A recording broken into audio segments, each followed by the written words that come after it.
नमस्कार, मेरा नाम किरण सांगवान और आप देख रहे हैं तेज क्लासेस रोहतक। समय के साथ तेज चलने के लिए सब्सक्राइब करें हमारा यूट्यूब चैनल तेज क्लासेस रोहतक।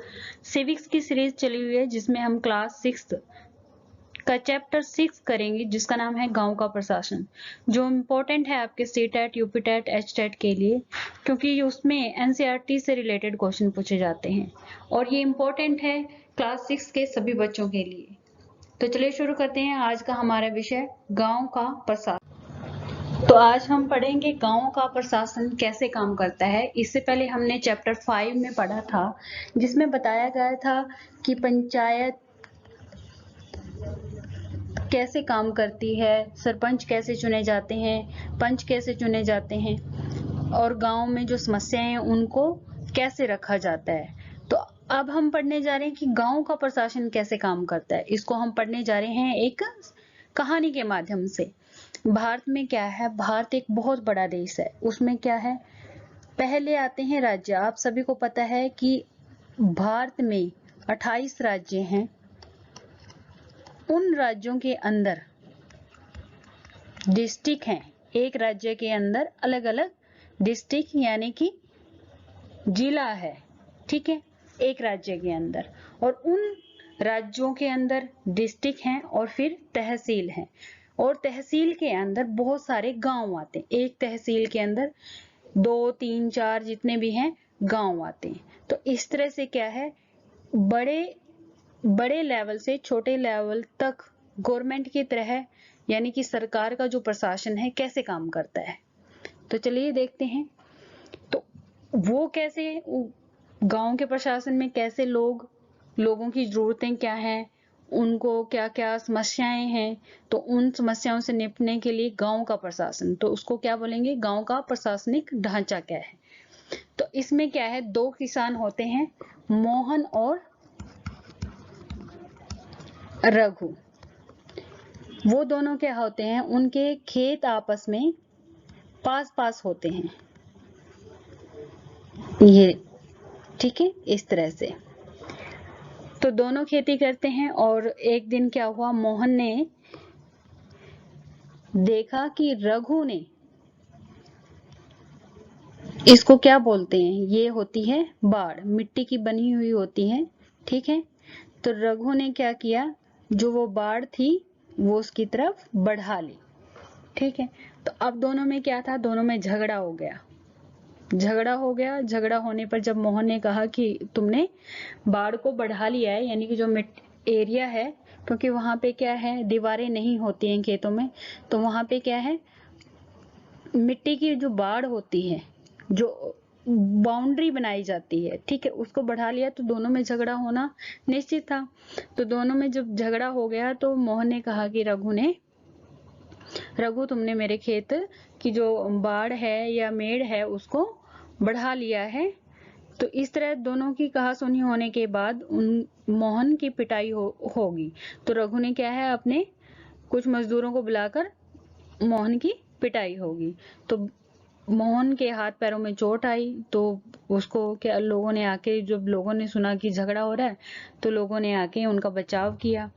तो उसका जो एक दोस्त था मोहन का, वो किसी पोस्ट ऑफिस में, गांव के मतलब पोस्ट ऑफिस में डाकघर में काम करता था। तो उसने उसको सुझाव दिया कि उसे क्या है, पुलिस थाने में जाके रिपोर्ट लिखवानी चाहिए इस लड़ाई की या इस वजह की, ठीक है। तो उन्हें लग रहा था कि बहुत सारा पैसा बर्बाद हो जाएगा इस चीज के लिए और नतीजा कुछ नहीं निकलेगा।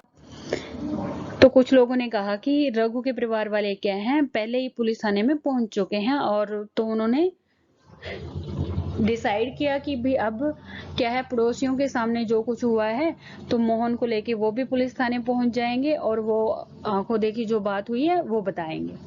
पुलिस थाने का क्या क्षेत्र कैसा होता है, थाने के रास्ते में एक पड़ोसी ने पूछा क्यों ना हम थोड़ा और पैसा खर्च करके बड़े उसमें चले जाएं। तो मोहन ने समझाया कि जो पुलिस थाना होता है, किसी भी क्षेत्र का पुलिस थाना होता है, उसका एक क्षेत्र निश्चित कर दिया जाता है कि इस क्षेत्र का ये पुलिस थाना है।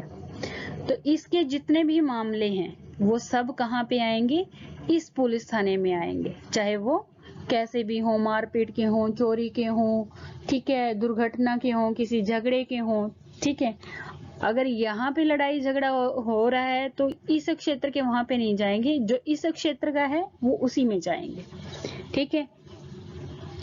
पुलिस थाने में होने वाला पहला काम क्या होता है? जब लोग पुलिस थाने में पहुंच जाते हैं, यानी कि मोहन पहुंचा, तो वो क्या है, थानेदार के पास गया और उसने पूरा मामला बताया कि ऐसे ऐसे हुआ। तो जब उसने बताया, वह अपनी शिकायत लिखित रूप में देना चाहता है, तो थानेदार ने क्या किया, बड़ी बेरुखी से उसके साथ बात की और कहा कि छोटी छोटी शिकायतों के लिए क्या है, समय नहीं है और जांच पड़ताल का समय नहीं है। मोहन ने अपने घाव भी दिखाए, लेकिन थानेदार पर कोई असर नहीं हुआ। मोहन हैरान था कि उसकी शिकायत क्यों नहीं दर्ज की जा रही है। मोहन बाहर आया और अपने पड़ोसियों को बुलाकर अंदर ले गया। तो पुलिस ने थानेदार को समझाया कि मोहन को उनकी आंखों के सामने ही पीटा गया है, अगर वे उसे न बजाते तो उसे बहुत ज्यादा चोटें आ जाती। तो जोर देने पर थानेदार ने क्या है, उसका मामला दर्ज कर लिया। तो मोहन को अपनी शिकायत लिखकर देने को कहा। थानेदार ने वायदा किया कि अगले दिन एक हवलदार घटना की जांच पड़ताल के लिए उनके यहाँ पहुंचेगा। ऐसा नहीं है कि अगर आपने कह दिया कि भाई हाँ उसने किया है, जब तक पूरी जांच पड़ताल नहीं होगी दोनों दलों की या जिन जिन के बीच में जो भी डिस्प्यूट है, जो भी झगड़ा है, तब तक कोई फैसला नहीं लिया जाता। पुलिस स्टेशन में एक पोस्ट होती है एसएचओ की, तो आप लोगों को इसकी फुल फॉर्म बतानी है कि क्या होती है। अब बात करते हैं राजस्व विभाग का क्या काम होता है। राजस्व विभाग क्या होता है, मोहन और रघु का जो आपस में लड़ाई हो रही थी जिस भी चीज को लेके, खेत की जो बाढ़ को लेके, जमीन के मामले को, तो क्या कोई ऐसा अभिलेख यानी कि रिकॉर्ड होता है जिससे यह पता चल जाए कि गांव में किसके पास कौन सी जमीन है? तो ये किससे पता चलता है? राजस्व विभाग से पता चलता है। जमीन को नापना, उसका रिकॉर्ड रखना पटवारी का काम होता है, और पटवारी को अलग अलग नामों से जाना जाता है। किन किन नामों से जाना जाता है? लेखापाल, तो कहीं पे कर्मचारी, तो कहीं पे ग्रामीण अधिकारी, तो कहीं पे कानून को। किन किन नामों से जाना जाता है? लेखपाल,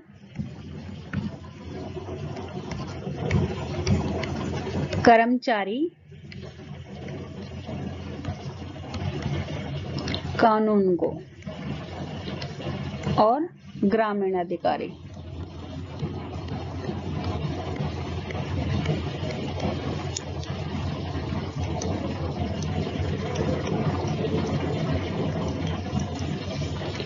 ठीक है, तो हम यहाँ जमीन का लेखा जोखा रखने वाले कर्मचारी के लिए किस शब्द का यूज कर रहे हैं? पटवारी का।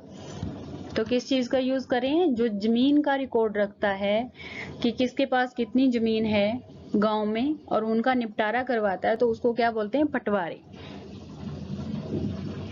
तो प्रत्येक पटवारी कुछ गांवों के लिए जिम्मेदार होता है, यानी कि उसके अंडर कुछ गांव आते हैं, तो उनको वहां की जमीन का उसके अनुसार बने खसरे यानी रजिस्टर के विवरण को देख सकते हैं हम।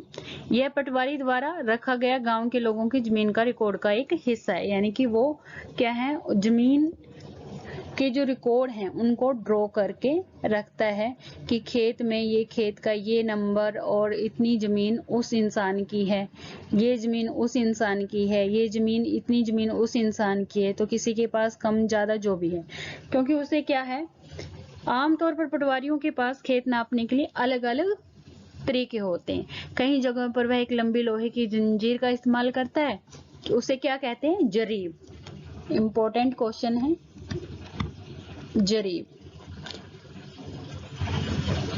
तो मोहन और रघु के खेतों को नापकर यह देख सकता था कि वह गांव के नक्शे से मेल खाता है कि नहीं। अगर वह नक्शे से मेल नहीं खाता तो उसको पता चल जाता कि मेड़ खिसकाकर खेत की सीमा बदली गई है। यानी कि अगर खेत को मापा जाता, पटवारी आके उस जगह को माप देता है, तो इससे क्या पता चल जाता है कि मेड़ को बढ़ाया गया है या नहीं। पटवारी किसानों से भूमि कर भी इकट्ठा करते हैं, यानी कि टैक्स भी लेता है, और सरकार को अपने क्षेत्र में उगने वाली फसलों के बारे में जानकारी देता है, और ये भी बताता है कि कहाँ पे कौन कौन सी फसलें उगाई जाती हैं। यह काम वह अपने रिकॉर्ड के आधार पे करता है, यानी कि इन सब चीजों का भी रिकॉर्ड रखा जाता है। तो ये है पटवारी के द्वारा रखा जाने वाला रिकॉर्ड। ठीक है, तो इसमें क्या है, क्षेत्र होंगे, यानी कि जो जमीन का हिस्सा है, यानी कि कितनी जमीन किसके पास है, उसका मालिक कौन है, वहां पे मतलब वो जुताई वहां पे बटाई पर है या दूसरे किसान का नाम है, या मतलब कोई और कर रहा है वहां पे, ठीक है। तो वहां पे कौन सी फसल उगाई जा रही है, तो वो उस सब चीजों का विवरण इसके अंदर होता है, ठीक है। किसानों को अक्सर अपने खेतों के नक्शे और रिकॉर्ड की जरूरत पड़ती है, और इसके लिए उन्हें कुछ पैसे देने पड़ते हैं, शुल्क देना पड़ता है। किसानों की इसकी नकल पाने का अधिकार होता है, यानी कि जो जमीन का नक्शा है या जमीन का जो उसका रिकॉर्ड है उसको वो हासिल कर सकता है। हालांकि कई बार उनको ये रिकॉर्ड आसानी से नहीं मिलते और उन्हें बहुत सारी मुश्किलों का सामना करना पड़ता है। कई राज्यों के सारे रिकॉर्ड कंप्यूटर में डालकर, अब क्या है, अब टेक्नोलॉजी का जमाना है, तो अब क्या है, कंप्यूटर में डालकर पंचायत के दफ्तर में रख दिए गए हैं, ताकि जिन लोगों को जरूरत है उन रिकॉर्ड्स को, खेतों के रिकॉर्ड्स की, जमीन के रिकॉर्ड्स की, तो वो वहां से आसानी से ले सकते हैं। एक किसान क्यों जरूरत पड़ती है, जमीन खरीदता है, फसल दूसरे को बेचता है, एक किसान को अपनी जमीन में कुआं खोदने के लिए बैंक से कर्ज चाहिए होता है, तो इन सब चीजों के लिए खाद खरीदना होता है, सब्सिडी पे लेते हैं। एक किसान अपनी जमीन अपने बेटे बेटियों में बांटना चाहता है, यानी कि वसीयतनामा करना चाहता है, तो इन सब चीजों के लिए क्या है, उसके पास रिकॉर्ड होना जरूरी है। समय समय पर दुरुस्त करते रहें कि किसान कई बार फसल बदल देते हैं और कुछ और उगाने लगते हैं, या कोई कहीं कुआं खोद लेता है। इन सब का हिसाब रखना सरकार के राजस्व विभाग का काम होता है। इस विभाग के वरिष्ठ लोग इस काम का निरीक्षण करते हैं, यानी कि बड़े लोग जो भी। भारत में सभी राज्य जिलों में बटे हुए हैं, ये मैंने पहले ही बताया था आप लोगों को। जमीन से जुड़े मामलों की व्यवस्था के लिए इन जिलों को और भी छोटे खंडों में बांट दिया जाता है। जिले के उपखंडों को कई नामों से जाना जाता है। किन किन नामों से जाना जाता है? पहले राज्य, ठीक है, पहले क्या आता है, राज्य। राज्य के अंदर क्या होंगे, राज्य के अंदर जिले होंगे, ठीक है। और जिलों के अंदर क्या होंगे, अलग अलग छोटे छोटे खंड होंगे, जिन्हें क्या है, उपखंड, ठीक है, उपखंड होंगे, जिन्हें कई नामों से जाना जाता है। कैसे? तहसील और तालुका।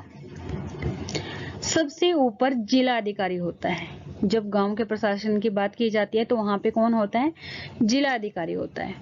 उसके नीचे तहसीलदार होता है। पहले कौन होता है, जिला अधिकारी होता है, यानी कि डिस्ट्रिक्ट लेवल पे, और उसके बाद तहसीलदार होता है। कौन होता है,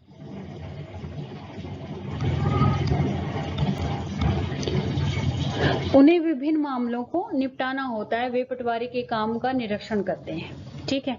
दोनों ही क्या करते हैं, पटवारी ने जो काम किया है उसका निरीक्षण करते हैं। कौन, पहले तहसीलदार करता है और उसके बाद जिलाधिकारी करता है, ठीक है। ये सुनिश्चित करते हैं कि जो रिकॉर्ड रखे गए हैं वो सही ढंग से हैं, जो काम है वो सही तरीके से हो रहा है, जो टैक्स इकट्ठा कर रहे हैं, जो कर इकट्ठा कर रहे हैं वो सही तरीके से है या नहीं।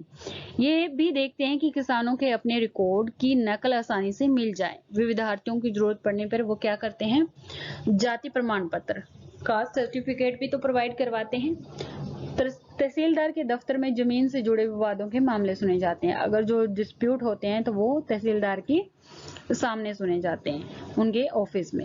एक नया कानून सामने आया था। कौन सा कानून है वो, हिंदू अधिनियम धारा 2005। जब हम उन किसानों के बारे में सोचते हैं जिनके पास जमीन है, तो आमतौर पर हमारे ध्यान में क्या आता है कि जिसके पास जमीन है, किसके पास है, वो क्या आदमियों के पास, यानी कि पुरुषों के पास रहेगी।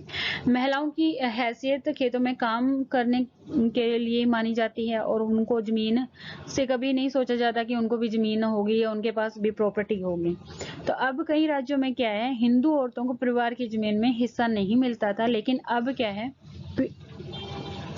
पिता की मौत के बाद क्या है, सीधी जमीन क्या है, बेटों में बांट दी जाती थी। लेकिन अब क्या है, ये कानून बदल दिया गया है। हिंदू परिवारों में बेटे और बेटियों और उनकी मां को जमीन में बराबर का हिस्सेदार बना दिया गया है। यह कानून सभी राज्यों और केंद्र शासित प्रदेशों में लागू हो चुका है। इस कानून से बड़ी संख्या में औरतों को फायदा होता है। उदाहरण के लिए कैसे, सुधा एक खेतीहर परिवार की सबसे बड़ी बेटी है।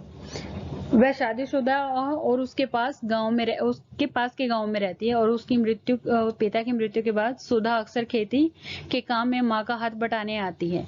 उसकी माँ ने पटवारी से कहा कि जमीन पर अब बेटे के साथ साथ उसका और दोनों बेटियों का नाम भी रिकॉर्ड में आ जाए। यानी कि उसने क्या किया, अपनी बेटियों को भी उसमें जमीन में हिस्सेदार बना लिया।